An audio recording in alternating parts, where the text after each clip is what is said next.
আচ্ছা, ক্লাসের সবচেয়ে সুন্দরী টপার মেয়ে যদি ক্লাসের সবচেয়ে দুষ্টু ব্যাকবেঞ্চার ছেলের প্রেমে পড়ে যায় তাহলে কেমন হবে? আর কি হবে তাদের ভালোবাসার শেষ পরিণতি? আজকের তোমাদেরকে শোনাবো এমনই এক দুষ্টু মিষ্টি প্রেমের গল্প, যা তোমাদের স্কুলের জীবনের কথা মনে করিয়ে দেবে। তো তোমাদের সবাইকে স্বাগতম সিনেরম এডিতে, যেখানে আমি এক্সপ্লেইন করি সেরা কিছু রোমান্টিক মুভি, যেগুলো সরাসরি তোমাদের হৃদয় ছুঁয়ে যাবে। তো চলো আর দেরি না করে সরাসরি আজকের মুভিতে চলে যাওয়া যাক। মুভির শুরুতেই ট্যাং নামের একটি ছেলেকে দেখানো হয় যে অনেকক্ষণ ধরে তৈরি হচ্ছে। তখনই তার বন্ধুরা এসে তাকে জানায় যে কনে অনেকক্ষণ ধরে অপেক্ষা করছে, তার মানে হলো আজ তার বিয়ে। কিন্তু এসব কিভাবে হলো, আর কে এই ট্যাং? এগুলো জানতে আমাদেরকে ফিরে যেতে হবে অতীতে। সালটা তখন 1994। সেই সময় ট্যাং স্কুলে ছিল এবং তার পড়াশোনার প্রতি কোনো মন ছিল না। তার কিছু বন্ধুও ছিল, যাদের মধ্যে একজন খুব মোটা ছিল, একজন তো সবসময় ঘুমাতেই থাকতো, আর শেষের বন্ধুর নাম ছিল হ্যান, যে সবসময় ট্যাংয়ের সাথে ঝগড়া করত। তারপরও তারা ভালো বন্ধু ছিল এবং কাউকে কিছু বলতো না। এই তিনজনের মধ্যে অনেক কিছু আলাদা ছিল, কিন্তু একটি জিনিস কমন ছিল, আর তা হলো জিয়া। হ্যাঁ, ক্লাসের টপার গার্ল, যে স্মার্ট হওয়ার পাশাপাশি অনেক সুন্দরীও ছিল। সেজন্য পুরো ক্লাস তার সাথে কথা বলতে চাইতো, কিন্তু ট্যাংয়ের তাতে কোনো বিশেষ আগ্রহ ছিল না, কারণ সে এমন মেয়েদের পছন্দ করতো না যারা শুধু নিজেদের নিয়েই ব্যস্ত থাকে এবং দুনিয়া নিয়ে যাদের কোনো মাথা ব্যথা নেই। একদিন যখন ট্যাং এবং তার বন্ধুরা ক্লাসে আওয়াজ করছিল, তখন টিচার তাদের দেখে ফেলে এবং ক্লাসের বাইরে নিয়ে দাঁড় করিয়ে দেয়, আর জিয়াকে বলে যে আজ থেকে তুমি এদের নিজের পাশেই বসাবে, যাতে এরা তোমাকে দেখে কিছু শেখে এবং পড়াশোনায় আগ্রহ দেখায়। এখন সবাই খুব খুশি হয়, কারণ তারা তো এটাই চেয়েছিল। কিন্তু ট্যাং খুব খুশি ছিল না, কারণ সে জিয়াকে পছন্দ করতো না। এখন জিয়া ট্যাংকে বলে যে তুমি এত অদ্ভুত কেন? তুমি কখনো ভাবনি যে ভবিষ্যতে কি করবে? যদি এভাবেই প্রতিটি পরীক্ষায় ফেল করতে থাকো তবে কোথাও তোমার চাকরি হবে না। কিন্তু ট্যাংয়ের তার কথায় কোনো যায় আসে না। এখানে আমরা আরো একটি মেয়েকে দেখি, যার নাম ছিল সুন। সে জিয়ার বন্ধু ছিল। সে সবসময় কিছু না কিছু ড্র করতে থাকে, যা দেখে ট্যাং তাকে অপমান করে বলে যে তোমাকে কি এটাই করতে হবে সারা জীবন, নাকি অন্য কিছু ভেবেছো? তখনই সেখানে জিয়া চলে আসে এবং বলে যে আগে তুমি নিজের কথা ভাবো। এতে ট্যাং পুরোপুরি চুপ হয়ে যায় এবং অপমানিত বোধ করে সেখান থেকে চলে যায়। এরপর আমরা ট্যাংয়ের বাড়ির লোকেদের দেখি, যাদের ট্যাংকে নিয়ে কোনো চিন্তাই ছিল না। অন্যদিকে আমরা জিয়ার স্কুলের প্রতিটি ছেলেকে দেখি, যারা জিয়াকে ইমপ্রেস করতে চায়। কেউ ম্যাজিক দেখায়, তো কেউ তাকে কনসার্টে যাওয়ার কথা জিজ্ঞাসা করে, কেউ রাতে তার বাড়ির বাইরে পৌঁছে যায় এবং বাঁশি বাজিয়ে শোনায়। কিন্তু জিয়া ইমপ্রেস হওয়ার বদলে আরো বিরক্ত হচ্ছিল। প্রত্যেকেই কিছু না কিছু করে, শুধু ট্যাং ছাড়া। একদিন যখন ইংলিশ টিচার সবাইকে বই বের করতে বলে, তখন জিয়া দেখে যে তার ছোট বোন ভুল করে নিজের বই তার ব্যাগে ঢুকিয়ে দিয়েছে, যে কারণে তাকে সবার সামনে দাঁড়াতে হবে। কিন্তু ট্যাং এমনটা হতে দেয় না। সে তাকে নিজের বই দিয়ে দেয় এবং তার জায়গায় নিজে পানিশমেন্ট নেয়। যখন লাঞ্চ ব্রেক হয় তখন জিয়া তাকে থ্যাংক ইউ বলে এবং জিজ্ঞাসা করে যে সে আসলে পড়তে চায় না কেন। এতে ট্যাং উত্তর দেয় যে আমি যদি পড়তে শুরু করি তবে তুমি ক্লাসের টপার র্যাঙ্ক থেকে সরে যাবে, এজন্য আমি পড়াশোনা করি না। এখন তার কথা শুনে জিয়া হাসতে থাকে এবং তারপর ক্লাস শুরু হয়ে যায়। স্কুলের পর যখন জিয়া বাইরে আসে তখন ট্যাংয়ের সাথে দেখা হয় এবং বলে যে সে চাইলে পড়াশোনায় তাকে সাহায্য করতে পারে, যার জন্য সে তাকে একটি ওয়ার্কবুকও দেয়, যার ভেতরে সে কিছু লাইন মার্ক করে রেখেছে এবং ট্যাংকে বলে যে তুমি এগুলো পড়ো, তাহলে তুমি পরবর্তী টেস্টে পাশ করতে পারবে। সাথে সে তাকে একটি অ্যাসাইনমেন্টও দেয়, যা সে কাল করে নিয়ে আসতে বলে। কিন্তু ট্যাং জিজ্ঞাসা করে যে আমি এটা আসলে কেন করব? জবাবে জিয়া জানায় যে এতে আমি আবার তোমার সাথে ভালোভাবে কথা বলবো, কারণ আমি শুধু তাদের সাথেই কথা বলি যারা পড়াশোনা করে। যদিও ট্যাংয়ের তাকে পছন্দ ছিল না, কারণ সে বেশি পড়াশোনা করা লোকেদের একদম পছন্দ করে না, কিন্তু তবুও রাতে সে সেই অ্যাসাইনমেন্টটি শেষ করে এবং পরের দিন তাকে দিয়ে দেয়, যা দেখে জিয়া বলে যে গুড, এবার থেকে উত্তরগুলো টেক্সট বুক থেকে লিখবে, কারণ এতে অনেকগুলো ভুল আছে। এরপর আমরা জিয়া এবং তার বন্ধুকে মার্কেটে দেখি। দুজনে নিজেদের মধ্যে কথা বলে, যেখানে তার বন্ধু জিজ্ঞাসা করে যে তুমি ট্যাংয়ের প্রতি এত আগ্রহ কেন দেখাচ্ছ? জবাবে জিয়া বলে যে এমন কিছুই না, আমাকে স্যার বলেছিলেন তাই আমি তাকে অ্যাসাইনমেন্টে সাহায্য করছি। এরপর আমরা রাতে ট্যাংকে দেখি, যে একটি ওয়ার্কবুক শেষ করেছে, কিন্তু ওটা তার জন্য খুব কঠিন ছিল, তাও সে ওটা শেষ করার আপ্রাণ চেষ্টা করে, যা দেখে তার মা খুব খুশি হয় এবং তার খুব প্রশংসাও করে। রাতের মধ্যে সে অ্যাসাইনমেন্ট শেষ করে এবং পরের দিন এনে জিয়াকে দিয়ে দেয়। এটা দেখে তার বন্ধুরা সব অবাক হয়ে যায়। রাত জেগে অ্যাসাইনমেন্ট শেষ করায় সে খুব ক্লান্ত হয়ে যায় এবং পুরো সময় সে ঘুমাতেই থাকে। এতে সবাই ভাবে যে আসলে সে সারা রাত কি করছিল। এখন কিছুদিন এভাবেই চলতে থাকে। সে রাতে অনেক জোরে জোরে ইংরেজি পড়ে এবং এতে তার প্রতিবেশীরা বিরক্ত হয়ে যায়। যাই হোক, একদিন টিচার তাদের জানান যে পরের সপ্তাহে তাদের টেস্ট, তাই তৈরি থেকো। এরপর তিনি সবাইকে তাদের অ্যাসাইনমেন্ট দেয় এবং এইবার ট্যাংয়ের বেশ ভালো নম্বর এসেছিল, যা দেখে পুরো ক্লাস অবাক ছিল, বিশেষ করে তার বন্ধুরা। কিন্তু জিয়া জানতো এর পেছনের কারণ কি। সিটে আসার পর ট্যাঙ্ক জিয়াকে বলে যে তুমি কি জানো আমরা যা কিছু পড়েছি এর আগামী 10 বছরেও কোনো ব্যবহার নেই, আমাদের নিজেদের পরিশ্রমে কিছু করতে হবে। জবাবে জিয়া বলে যে জরুরি নয় যে যে কাজে ফল আছে শুধু সেটাই করো, সব কাজে রিটার্ন পাওয়া যায় না, কিছু কাজ শুধু জরুরি হয় এবং সেগুলো করতে হয়, যেমন পড়াশোনা। তারা দুজন অনেকক্ষণ ধরে এমন কথা বলতে থাকে এবং অনেক হাসছিল, যা আবার ট্যাংয়ের এক বন্ধু দেখে ফেলে যে অনেকদিন ধরেই জিয়াকে পছন্দ করত। তাই সে ট্যাংকে বলে যে তুমি যদি আমার হয়ে জিয়াকে একটি লাভ লেটার লিখে দিতে পারো তাহলে আমি তোমাকে পুরো বছর সোডা ফ্রিতে খাওয়াবো। এখন সোডার লোভে সে রাজি হয়ে যায়। ওই দিন জিয়া ট্যাংকে বলে যে তোমার স্কুলে নাইট স্টাডি করা উচিত, অনেক বাচ্চা করে, এতে তোমার গ্রেডস ভালো হবে। এতে ট্যাং রাজি হয়ে যায় এবং তারপর এক রাতে সে ইংরেজিতে খুব ভালো একটা লাভ লেটার লেখে এবং তাকে দিয়ে দেয়, যা জিয়া পড়ে এবং বুঝে যায় যে এটি আসলে ট্যাংই লিখেছে, কারণ এটা তারই হ্যান্ডরাইটিং।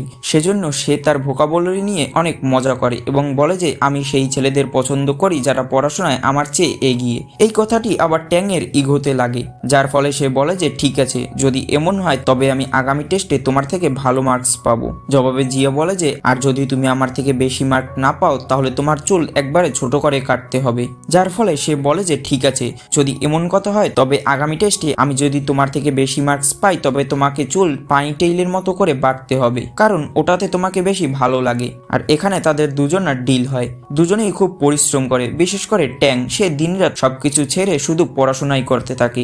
এজন্য সে তার বন্ধুদের সাথেও দেখা করা ছেড়ে দিয়েছে। আর এত কঠোর পরিশ্রম করার পরেও সে জিয়ার থেকে পিছিয়ে যায়, কিন্তু তার মার্কস অনেক ইমপ্রুভ হয়েছিল। কিন্তু হার তো হারই হয়, তাই শর্ত অনুযায়ী সে সেই রাতে গিয়েই নিজের চুল কাটিয়ে নেয়, যা দেখে জিয়া খুব মজা নেয়। এমনকি তার বন্ধুরাও পরের দিন তার খুব মজা ওড়ায়। কিন্তু বেচারা সে কি করবে, হেরে তো গেছে।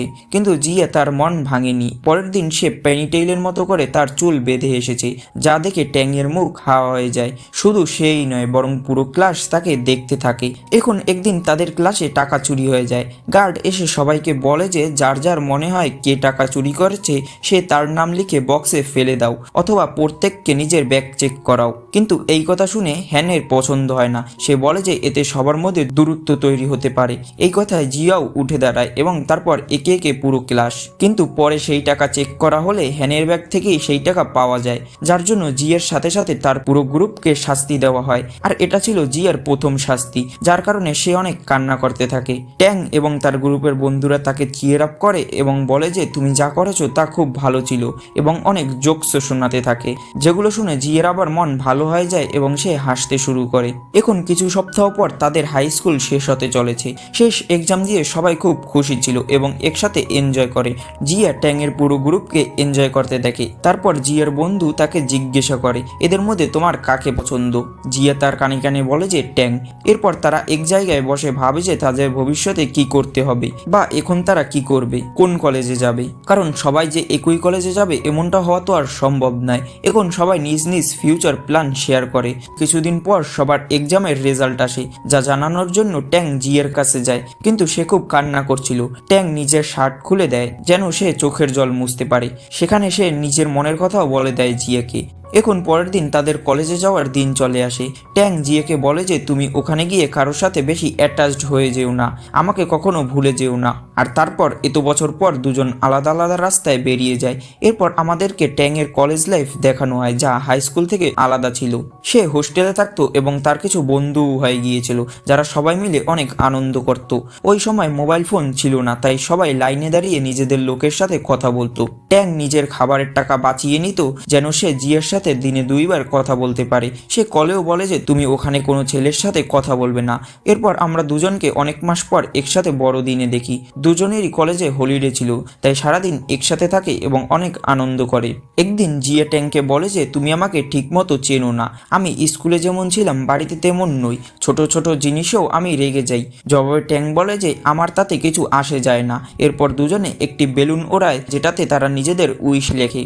জিয়া বলে যে তুমি কি আমার উত্তর শুনতে চাইবে? আমি শুধু তোমাকেই ভালোবেসে যেতে চাই, এই মুহূর্তটি কখনো ছাড়তে চাই না। এই বলে সে বেলুনটি বাতাসে উড়িয়ে দেয়। সেদিনের পর ট্যাং আবার কলেজে ফিরে আসে, কিন্তু এখন সে জিয়ার জন্য কিছু করতে চায়। তাকে দেখাতে চায় যে সেও পাওয়ারফুল, সে তার যোগ্য, যার জন্য সে কুম্ফু ক্লাসে জয়েন করে এবং একদিন সে একটি কম্পিটিশনেও লড়াই করে। কিন্তু এই জিনিস জিয়ার পছন্দ হয় না। সে যখন তার ফাইট দেখতে আসে তখন সে অনেক মার খাচ্ছিল, যা দেখে তার একদম ভালো লাগে না। তাই পরে জিয়া ট্যাংয়ের সাথে কথা বলে এবং অনেক বকাঝকা করে যে তোমার এসব করা উচিত ছিল না, এতে তোমার চোট লাগতে পারতো। ট্যাং বলে যে এমন কিছুই না, কিন্তু এই ছোট বিষয়টি নিয়ে দুজনের মধ্যে অনেক তর্ক হয়ে যায়। আর ট্যাং বলে যে সে তার মতো এত সিরিয়াস নয়, তার যা ভালো লাগবে সে সেটাই করবে। এই বলে সে সেখান থেকে চলে যায়। জিয়ার মনে হয় যে সে ফিরে আসবে, কিন্তু সে আসে না। আর এখানেই তাদের ব্রেকআপ হয়ে যায়। সময় যেতে যেতে 2 বছর কেটে যায়। যখন তাদের ব্রেকআপের কথা অন্য লোকেরা জানতে পারে তখন সব বন্ধুরা যারা জিয়াকে লাইক করতো তারা তার সাথে দেখা করতে যেতে থাকে। যার মধ্যে প্রথমে ছিল মিন।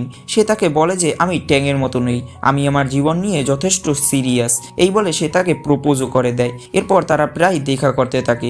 এই কথা যখন ট্যাং জানতে পারে তখন তার খুব খারাপ লাগে, কিন্তু সে একবারের জন্য জিয়াকে কল করে না। এভাবে গল্প এগিয়ে যেতে থাকে এবং কোরিয়ায় এক রাতে খুব জোরে ভূমিকম্প আসে। সবাই খুব ভয় পেয়ে যায় এবং রাস্তায় দৌড়াতে থাকে।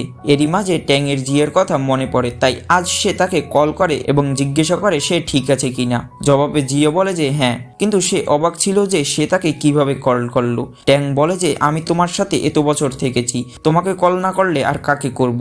এরপর সে খোঁচা মেরে জিজ্ঞাসা করে যে মিন কি তোমার খেয়াল রাখে? যা শুনে জিয়া বলে যে আমি তার সাথে কখনো রিলেশনেই ছিলাম না, আমার শুধু কারোর সঙ্গ দরকার ছিল। সে আমাদের ভালো বন্ধু ছিল, তাই আমি তার সাথে 2-1বার দেখা করেছি মাত্র। এরপর ট্যাং তাকে জিজ্ঞাসা করে যে আসলে তুমি কখনো কেন চেষ্টা করনি আবার আমার সাথে কন্ট্যাক্ট করার? এতে জিয়া বলে যে আমাদের মধ্যে যা কিছু ছিল তা একটি জাদুর মতো ছিল, যদি আমরা সেটাকে অন্য স্টেপ পর্যন্ত নিয়ে যেতাম তবে হয়তো সেই জাদু শেষ হয়ে যেত। এরই মাঝে আকাশ থেকে একটি তারা খসে পড়ে, যা দেখে ট্যাং উইশ করে যে জিয়া যদি আমার হয়ে যেত। এখন আবার 3 মাস পরের দৃশ্য দেখানো হয়। সবার কলেজ শেষ হয়ে গেছে, এখন এরা পোস্ট গ্রাজুয়েশনের প্রস্তুতিতে লেগে যায়, যা সবাই পুরো করে নেয়। কিন্তু এরপরও তারা সেটা পায় না যা তারা জীবনে চেয়েছিল।